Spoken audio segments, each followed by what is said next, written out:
Okay, 7:02. We're going to jump right in. I'm Matt Landahl, superintendent here at Beacon City School District. I'm excited tonight to share some of the results from the social emotional inventory that we did at the end of the last school year, and just to talk about some of our thinking that stems from that. Just want to give a shout out to Mike Adamchek, our technology support, who helps us.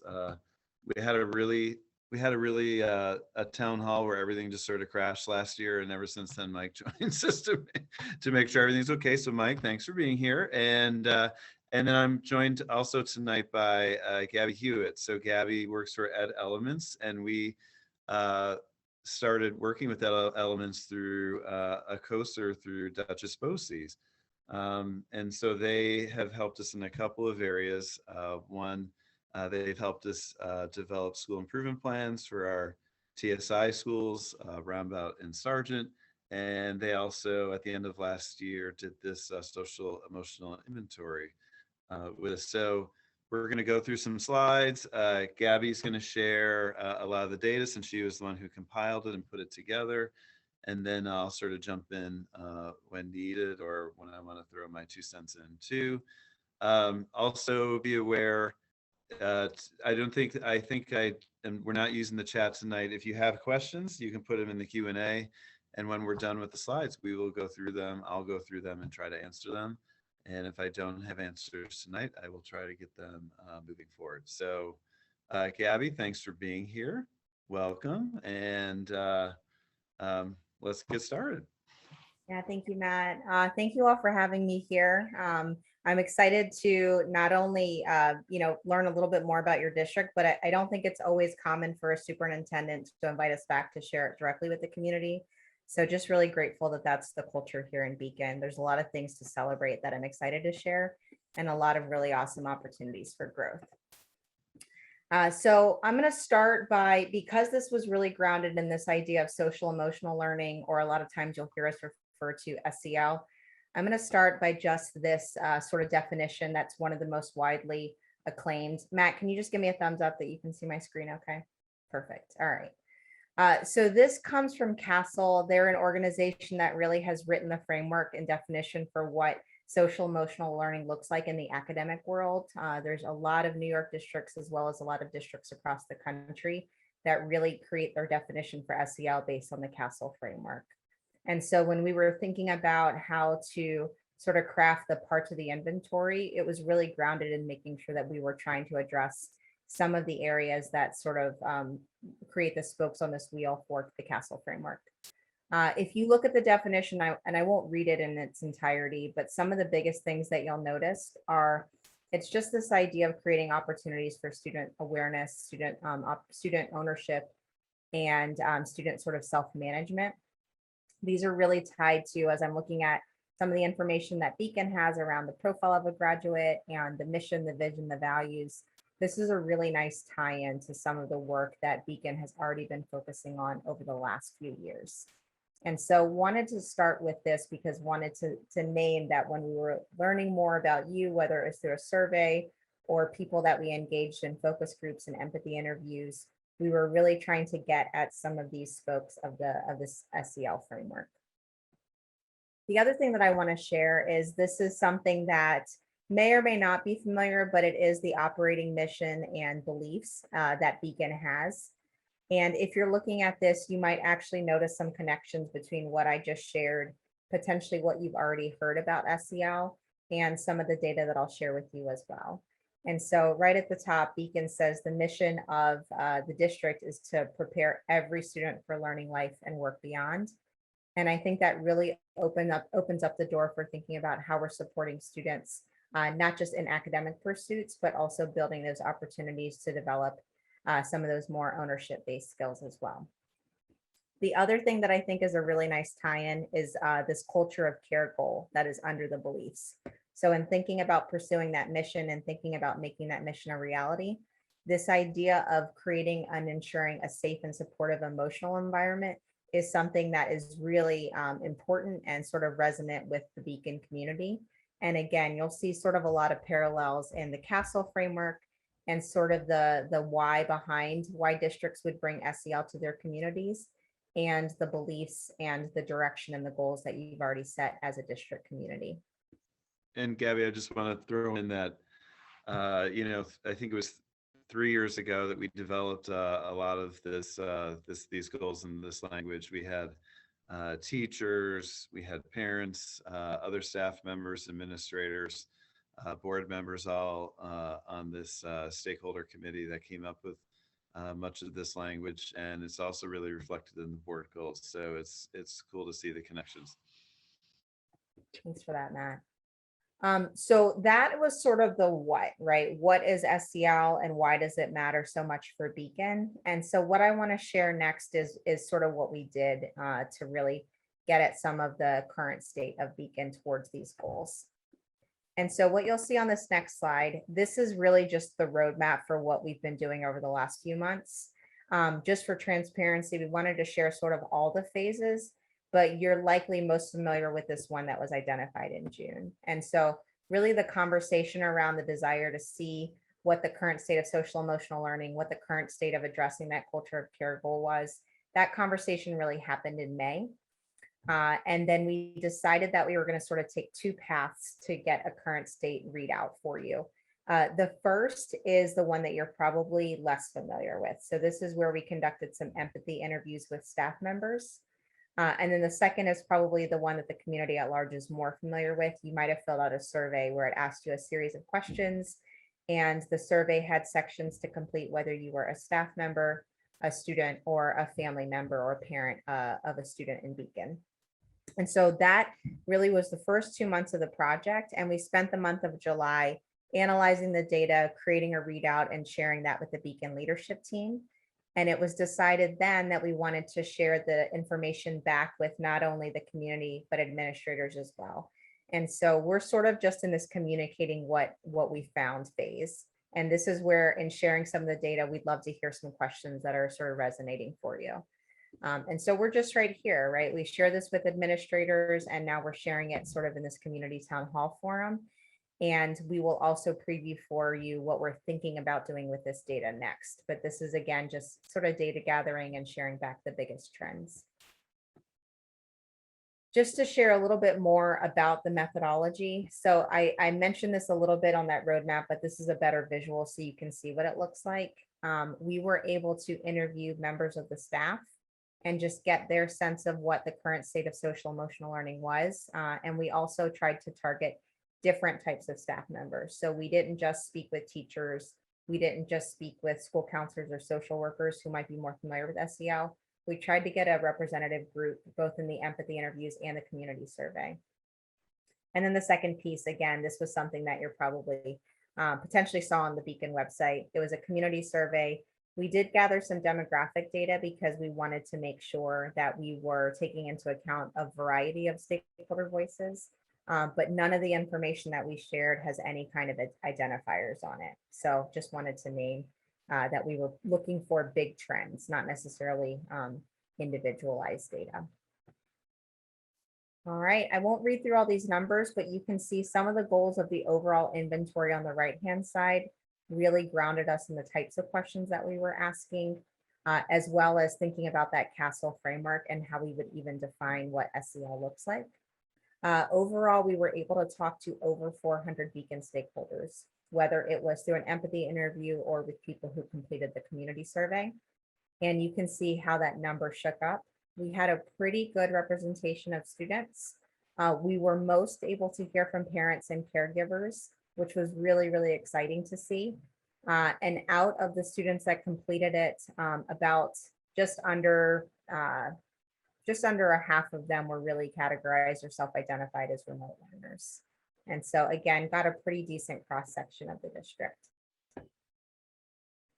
All right, before I move to the next slide, I want to frame it for you. So we were not after any type of trend. We were asking pretty sort of broad questions related to social emotional learning. And from that, we were able to extrapolate big themes that came up. And so there were 5 big themes that really jumped off the page as we were analyzing the data. And it was pretty consistent across stakeholder group. And so what I'm going to show you on each individual slide is what that theme was some strengths and areas of opportunity that came up under each of those themes, and then just share a little bit of the data points, maybe some of the quotes that really align to that theme. The other thing that I'll name is the only sort of shift that we made in the types of quotes that we shared is we removed self-identifiers. So if someone said, I'm an 8th grade student, we pulled that out because we did share that the survey would be anonymized. We wanted people to feel that they could be very candid. And so that's sort of the only shift that we made in sharing this back, but we kept the core of the data that we wanted to share with you all. All right, so here is the first big trend that came up. And I know there's a lot of information on this page, so I'm going to go ahead and call out a few things for you. The first is that there was not a perfect question that we asked across stakeholder groups that would align to this theme of communication. But in looking at the open-ended responses that people gave to each of these questions, we were able to pull some quotes out. So you'll see on every slide, we have one actual numeric data point, and we gave you what the average out of a scale of 1 to 5 was. And so these are all, I don't think we have any data points that are extremely low. We had nothing that was below a 3, even dissected across demographic groups, which again is really impressive to see. And then you can sort of see how this splits. So if we think about this idea of relationships, teachers and staff overwhelmingly feel like they have that type of support at school.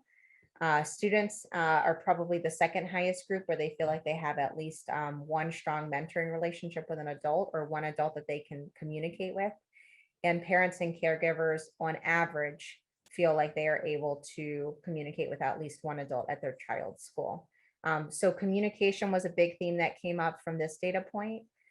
In both directions. So on the positive, really, like you can just see it from the numeric data, the teachers and staff really named this as a positive of the school. And then we also noticed that there's some areas to improve on when it comes to parents and caregivers. And so we named some strengths on the left-hand side. And then looking at these notable quotes, we also identified some other opportunities. So thinking about how we communicate not only with teachers and faculty, but with parents and caretakers as well. And then also noticing that when we talked about communication around SEL, there was a difference in perspective in the elementary level versus secondary level. And one side was not more right than the other, but we just realized there was a lack of sort of clarity in how Beacon defines what social emotional learning is. So if it's part of that culture of care goal and people are defining it in different ways, that's definitely an opportunity to move forward in a different direction. So I'm going to move us to the next one. But again, like Matt said, if there's questions that are coming up, feel free to use that Q&A function to share. And I'll jump in kind of when we go through all 5 of these and just talk about some of the district steps that we're going to either have taken or will be taking. Thank you, Matt. Okay. So this next one probably feels less resonant for students and parents and caregivers, but because it came up as a big theme that we noticed, we also wanted to name that some of the discrepancy in what the data is that parents and caregivers and students are sharing with us is how we might want to shape some professional learning opportunities for staff. And so the second big theme that came up was around this idea of what learning opportunities exist for staff members. And so if we're looking at this, teachers overwhelmingly said that they wanted more opportunities to collaborate with others in their work. There's definitely a bright spot when we look at that number, more than average say that they have those opportunities. But there's also a desire to sort of build on that, especially when it comes to SEL. And so if we're asking teachers to focus on SEL, we want to make sure that we have provided them with the training and the support that they need to be able to do that. Same for other non-instructional staff members as well. And then when we were thinking about sort of how this might play out in the academic component of SEL, it really plays out when students are having opportunities to not only practice critical thinking, but also collaborate with others. There's a lot of sort of overlap between that CASTLE framework and critical thinking and collaboration. And so again, slightly higher than how the teachers responded to a similar collaboration question. but you can see there's some different data points that are happening there. Again, some of these quotes are coming directly from students and some are coming from adults who responded. But just in general, there was sort of a mixed bag of students wanting more opportunities to work independently and more opportunities to work in groups. And I think some of those opportunities for projects in general would give them at-bats at critical thinking and at-bats at collaboration. Again, like the opportunity under here is to really think about how we're connecting SEL with instructional priorities. So if we have these academic priorities to give students these higher order thinking projects, we want to make sure that we're norming on that during professional learning time for the staff. That's another theme that came up.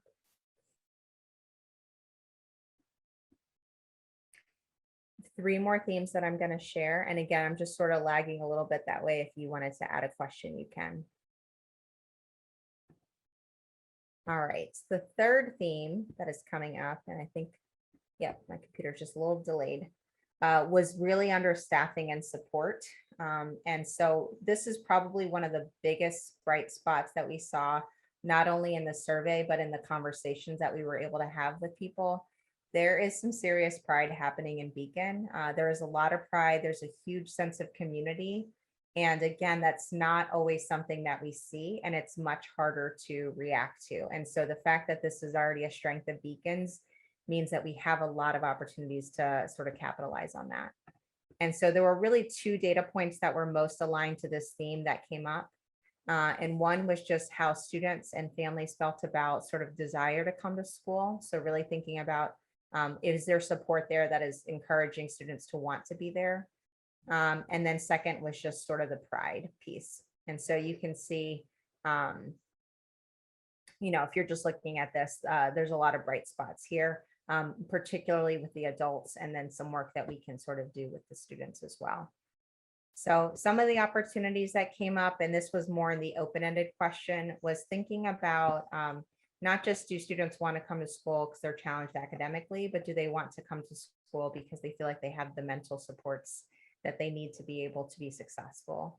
And so some things that came up, I'm sorry about that, that came up in the open-ended responses was really around wanting to have more support staff like guidance counselors, like social workers, to sort of lower that ratio of student and guidance counselor. Also, teachers saying that there's sort of a perspective that by the time students get to secondary, so by the time they sort of graduate from the elementary level, they should have these, you know, sort of mental health skills of self-regulation, self-advocacy already developed. And there's more work to do to actually say that that's true in Beacon. And so these are some potential opportunities. Again, I know Matt will probably talk to this a little bit.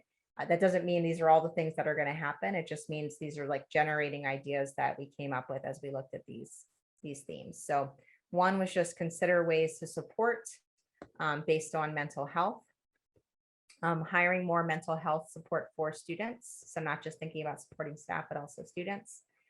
And then thinking about how we can scale social emotional strategies across and not just have it be one specific time. When you see your guidance counselor, that's the time where you talk about your social emotional learning, your social emotional health, wanting to really see those strategies embedded, scaled across the school day and the school year. All right, I'm going to move to the next theme. And this, again, we weren't looking for these themes. These are just sort of the ones that came to the top. And so the next theme is around diversity and inclusion. And one of the biggest questions that we asked that we could pull numeric data was around this feeling of inclusion and welcome, or a sense of belonging at a school. And so if you look across the three cohorts, we got about the same response. There's a lot of bright spots of people feeling like they're included and welcomed, and yet that number is not at 5 out of 5. So there's, again, opportunities to support with that. So one of the strengths is that many do report feeling included and celebrated. And then there's also opportunities to build on that, because it's, again, not everyone, right? This isn't 100% saying yes. And so some opportunities or ideas were to commit to celebrating differences. So not just thinking about, this really comes up in sort of this third quote that we pulled, not just thinking about celebrating some identities, but really thinking about what identities are we not celebrating, and are we inadvertently sort of excluding voices from that. Also a desire to see a little bit more racial and ethnic diversity in the staff and the teachers. So wanting the staff to be representative of the students that Beacon serves. And then again, just a bright spot. There were members who sort of named that the LGBTQ plus community said it was nice to feel included with a celebration during Pride Month. And so just thinking about, are there identity groups that are being celebrated, and how do we make sure we're aware of that? And are there other groups who aren't reporting similar, and how do we make sure that we are celebrating them as well? All right, there is one more theme, and then I'm going to show you sort of what's next, and this is where we'll take some time to get to some questions. So the final theme was really around student ownership. And the question that we asked, we actually didn't have an equivalent for teachers and staff, but we pulled some data points from students and parents and caregivers. So thinking about if students have opportunities to practice self-management or ownership at school, again, nothing was below a 3 here, but those numbers could certainly be higher. So some of the strengths were students reporting that they feel heard and they have opportunities for self-management. And there were other opportunities or suggestions to really seek student input and use that to input action. Expanding the types of learning opportunities that are available at different grade levels. So more opportunities that are a little bit more creative, self-ownership, like a language or learning computer skills at lower grades. And then also just sort of flexibility in path and pace, which we define as a huge component of something like a student-centered or student-owned classroom. And so wanting to make sure that we're thinking about ways that we can provide more opportunities there. And so the 2 opportunities here were creating a student advisory council where students could share input, and also implementing student-centered strategies in the classroom that do allow for more of those collaborative or creative opportunities.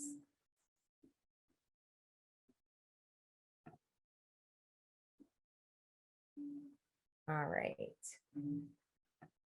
So for the next part, what I want to do is just show you all of the themes and all of the opportunities that I listed underneath them. So this is sort of a conversation that we had with the Beacon administrative team. So all of the leaders from the buildings and also the district level. And I want to just share what's next. If you're thinking about this list, this is really just sort of a generative idea list, meaning Beacon is not going to implement all of these right away. We really want to be efficient with how Beacon is using their resources and really make sure that it's tied to that culture of care goal. So the mission that Beacon created and the values that it created based on a lot of input from different community stakeholders. And so the next step for Beacon is really to prioritize this. And the way that we think about plotting different opportunities like this, this is just one example of a matrix, but wanted to give you a visual for what this could look like. We tend to think about priorities in terms of impact and ease. So what's the impact going to be on Beacon? So is this something that's going to serve a broad swath of the community? And is it something that Beacon already has the resources or the ability to implement right away? And so I'm going to toggle back and forth for a second. What we would do is we would take these different opportunities that we created because of the feedback that we received from you all.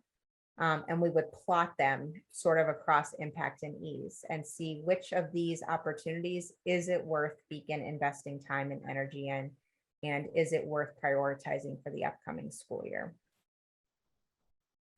And so that's sort of really where we've landed. We did the inventory, we created the trends, we generated some possible solutions to address those trends. And now we're just sort of seeking input from various stakeholders to see what we move forward with. And Gabby, I'm just going to jump in just to talk about some steps. Some steps we're planning or already starting to take with some of these themes. And I'll just be quick. And as we go, if you have questions, you can put them in the Q&A, and then I'll go through and try to answer those. But under communication, creating that common perspective, we do have, or we're going to start working with, it's already started, but we're going to formalize a little bit, a group of professionals in the district that are going to be looking at so some SEL curriculums to possibly adopt. We're also going to be looking at what the districts in the region are doing and try to kind of learn from their experiences with it as well. So that will be an ongoing project this year. Communication plan, we're certainly trying to up our game with communication as a district. More regular communications from my office. We're trying to do these kind of formats for a variety of things.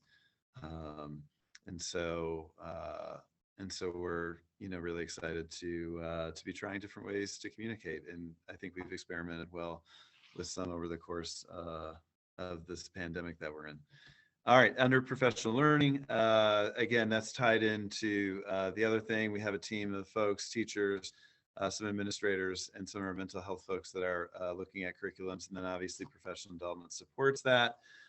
We have invested some time and resources in professional development over the last few years on this. We've had a large number of elementary teachers do responsive classroom over really the last 3 years, which is a really great community building model for elementary school. We've had teachers also participate in restorative practices training as well, and administrators too. The staffing one, right now, we are actually comparatively a pretty well staffed district in terms of mental health support. But right now, we're looking at some ways to possibly use Rescue Act money to put some more temporary positions in place for the next year or two to provide some extra support for students. And then also, as we go into the budget process later this year, to look at more long-term positions through the budget process to see what we can add. Under the diversity and inclusion banner, we definitely, recruiting and hiring more diverse staff has been a goal of ours for quite some time, and we put a lot of time and energy into that every spring and summer as we're hiring both administrators, teachers, and other staff as well. And then also, one thing I want to add that's not in one of the boxes, but at our last board meeting, we had a presentation from our new assistant superintendent for instruction, Sagrario Rudicinda O'Neill. And she talked about a lot of different things, but one of the things she talked about is as we're developing more curriculum maps, really trying to find ways to infuse diversity into aspects of our curriculum kind of throughout the year. And that while we still celebrate, we also, it becomes an embedded part of the curriculum.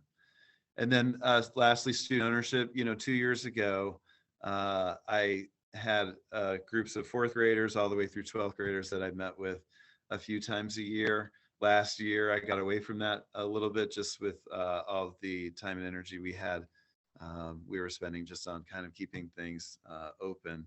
But we're going to be starting that up again this year, with an advisory council for me, from students across all of our schools, and also making sure we have student advisors to the Board of Education again. And so that will be in place in the next couple of months too. All right, Gabby, is it time to go into the Q&A, I think? All right, so what I do with Q&A is sometimes I get more of a comment in the Q&A, and so I'll just sort of take that in. Sometimes I'll try to summarize a question and answer it.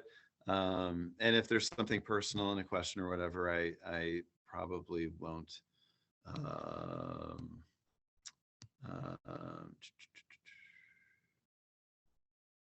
right. Have a concern, kind of, this is more of a comment just about this being great, but what about focusing on academics as well? I totally agree with focus on academics has always been a very primary thing with me. And if you have concerns about what's happening in your child's classroom, I really invite you to reach out to the teacher, reach out to the principal. If you don't feel like your questions are being answered, reach out to me too. Someone's asking about the point of this. The point of this is to really support the whole child, not just from an academic perspective, but also helping to support, the other part of being in school as well. We do spend tax dollars. The concern about how we're using our resources in the district. We do spend tax dollars on guidance counselors and social workers. and also school psychologists. We have a good ratio in Beacon of those positions. They help a large number of students from pre-K all the way to 12th grade. And it is an emphasis. It is not the only emphasis, but it is an emphasis of our school district. I have a question or a concern here that we do not celebrate students with good grades. And I think what I'll say to that is I think we do. I think we do at graduations, award ceremonies, and lots of other means in terms of celebrating excellence in the district. Just another question about what SEL is. SEL stands for social emotional learning. Did you break out and tabulate data by grade level? There is a drop off in SEL that effectively, there's a drop off with high school students in the data.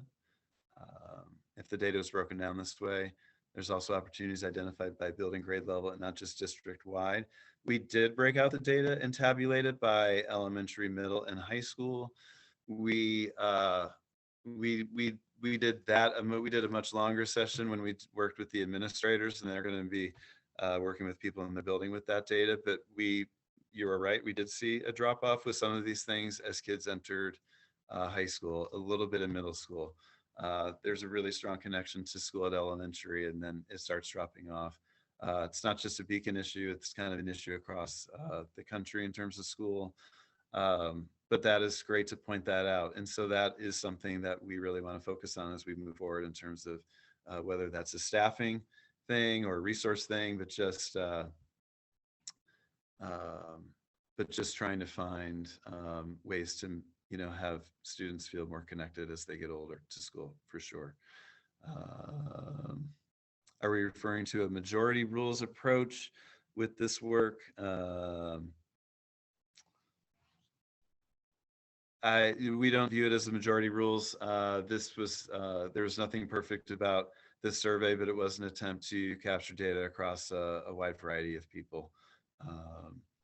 Essentially, what we try to do is set goals from the level of Board of Education, and then work those goals down into the district to improve things for all of our students. Doesn't seem like a large enough sample. Any way to get more of a sample? Sure. I think what I'd love to do with this is to do this every year and to compare data across the year. So to try to do it towards the end of every year, so we feel like we have some good comparisons. So that is a great question / comment. And I think we had some things working against us in terms of student response last year, but I think this year we may have an easier time with that. So I'd love to gather more data from students as well. Will Beacon implement a district-wide SEL program as a result of this data? That is what we are researching right now. It is an investment, and we have been sort of working with this data over the summer. We didn't want to just jump in. We want to do our research and due diligence, and also kind of try to learn from other districts that maybe are a little bit ahead of us with that.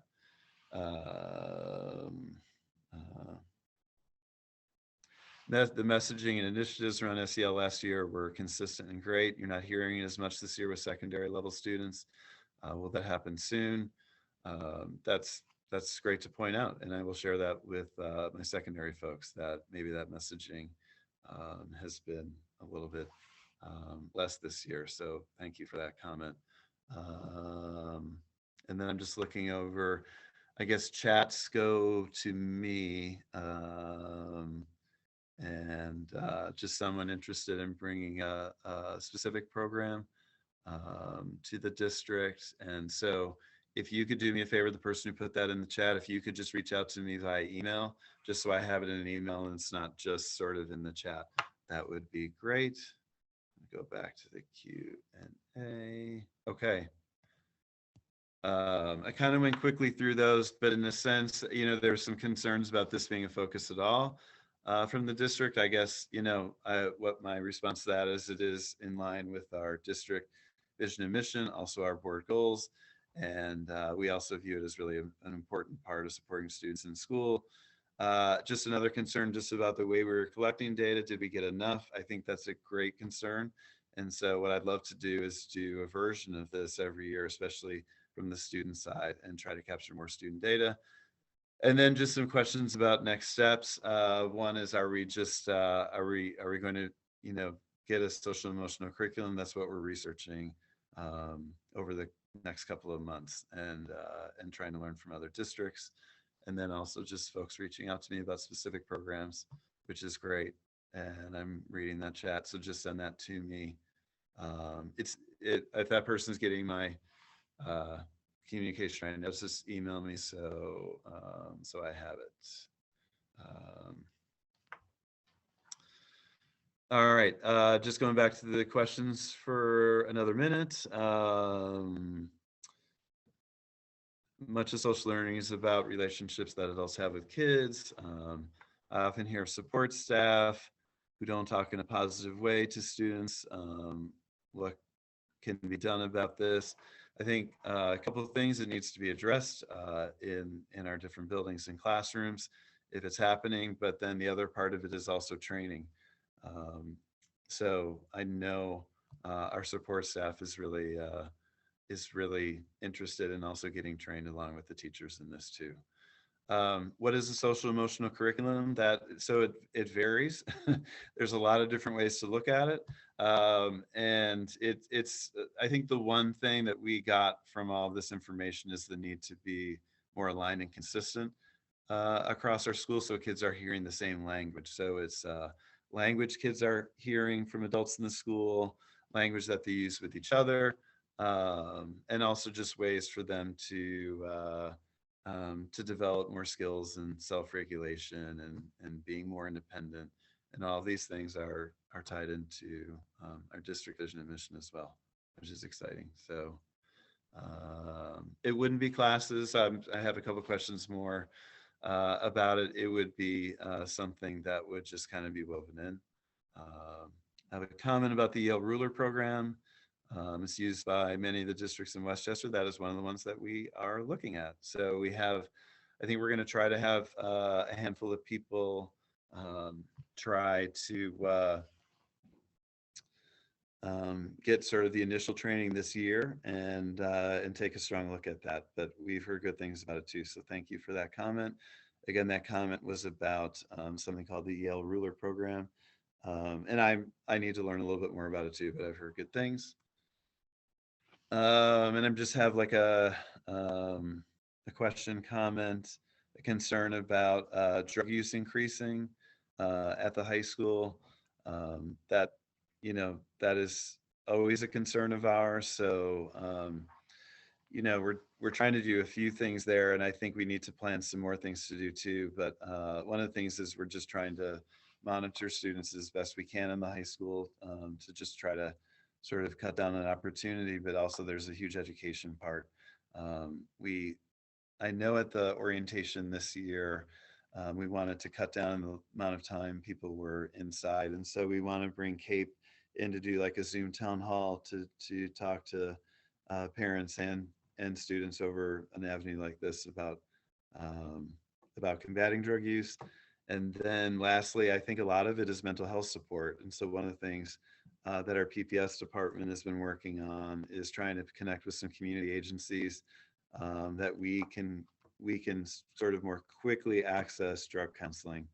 And so that work is happening kind of right now. It started at the beginning of the year. And so we want to be able to connect students that need it to outside counselors who specialize in drug counseling as well. But thank you for that concern. That's something that we're paying a lot of attention to for sure. And I think we'll be trying to communicate more about that as well. So, all right. Thanks for hanging in there with us. Gabby, thank you. I'm sure it was really nice for the people listening to not hear me talking the whole time because all they ever hear on these things is me. And so I'm sure that was really great. But thanks for working with us and putting all this information together. The administrators really got a lot out of the sessions we did with you this summer and trying to work on this and grow this. And what we'll do in terms of also next steps is we may plan more town halls. We may communicate by email. Some things may be done more communication by school. So we'll do, again, a variety of means of communicating with folks as we move forward. So with that said, everyone have a great night. Thank you for being here. And I really appreciate your time tonight. Thank you. Thank you all. Have a great one.